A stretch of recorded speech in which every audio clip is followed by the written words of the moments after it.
Now, I don't hate all the people behind Overwatch and the people at Activision Blizzard because there are probably passionate people who want Overwatch 2 to succeed.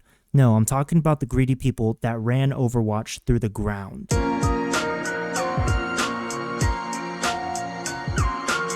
Hello everyone, the name's Jason.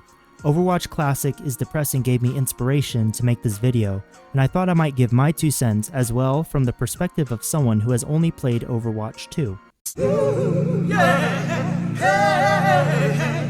What was once a promising franchise from Blizzard that won Game of the Year in 2016, stood tall with the likes of World of Warcraft and Diablo, has now become a shell of its former self. Old news, I know.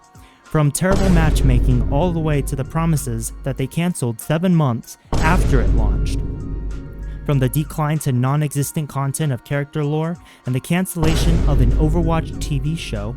Now, I do not hate Overwatch. I am what you say as a father to their child who made so many stupid mistakes. I am disappointed at the game and the greedy people behind it. But I want to talk about is the stuff that ruffles my feathers about the game. And to paraphrase Mr. Incredible, I am astounded that they can find new ways to rip off their fan base and sell them nothing but mediocrity. The skins for this season are bland, soulless. Some of them are just recolors of old skins or just crap thrown together and passed off as a new skin.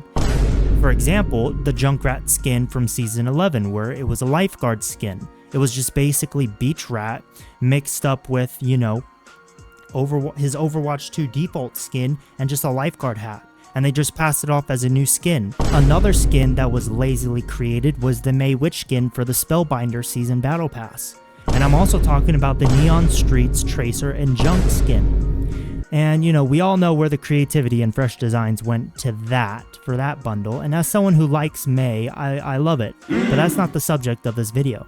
There are probably more skins that I haven't mentioned. Comment below if you know some.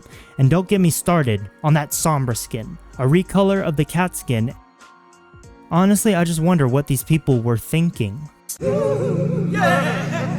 I am a greedy snob that loves to squeeze every dollar out of my fan base and give them ever so little because we're artistically bankrupt, because going back to the drawing board and coming up with something that is worth $1 and trust of our fan base is too hard, so we'll give them as little rewards as possible in this new event and sell different recolors of skins. Man, we're such a good company, our fan base is going to love this. Now to really top it all off, to really add the cherry on top of this doo-doo cake, they recently released the 76 Mythic Weapon skin, which cost almost $40. To be honest, why are they pricing their single Mythic Weapon skins that much?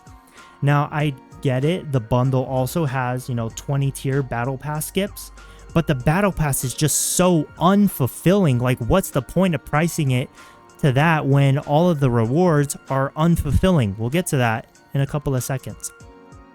Do you really think people with enough common sense would be invested in actually paying their hard-earned money in something that would give them little to no return of their time and devotion to the game? Some of them with years of devotion to the game. And that's where we get to Overwatch Classic. The event you guys released recently this November. You marketed this as, oh, we're going back in time to when Blizzard was actually, cared about their fan base. Back when Overwatch was released, you'll be able to recapture the fun you once had in the past. Blizzard.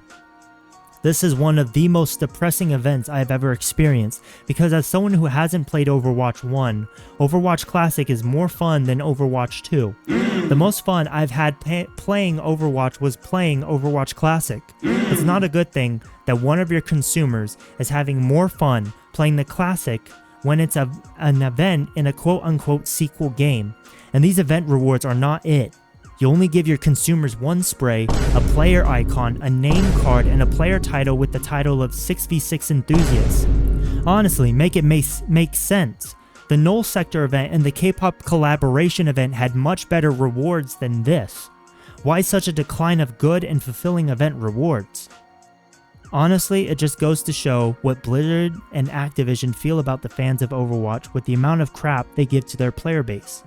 It's also a reminder of what Overwatch 2 could have and should have been.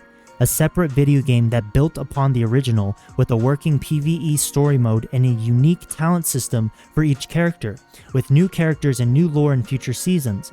But no, you guys took for granted the people that stuck by you, and you're still taking them for granted. Just like Jacob Weeby said, we have come full circle. We can't call it Overwatch 2 if you failed to deliver on the promises of this game that was going to make it different from the original. And now you have to bring back that nostalgia so that you don't lose your fan base to Marvel Rivals, which is coming out in December. You don't want to lose new prospects to a company you have had an on and off and on relationship with. But you also don't want to put in the effort to actually give consumers old and new a reason to actually want to stay. And that's why you had to make Overwatch Classic. Because again, like what Jacob Weeby said, you're afraid of competition. And that's all from me. Leave a like and a comment, subscribe if you liked this type of content, and turn on that notification bell. I'll see you next time, and remember to feel the flow and high-five the sky. And in conclusion, I honestly can't wait for Marvel Rivals, and Hawkeye looks amazing. I don't care about Overwatch's new tank.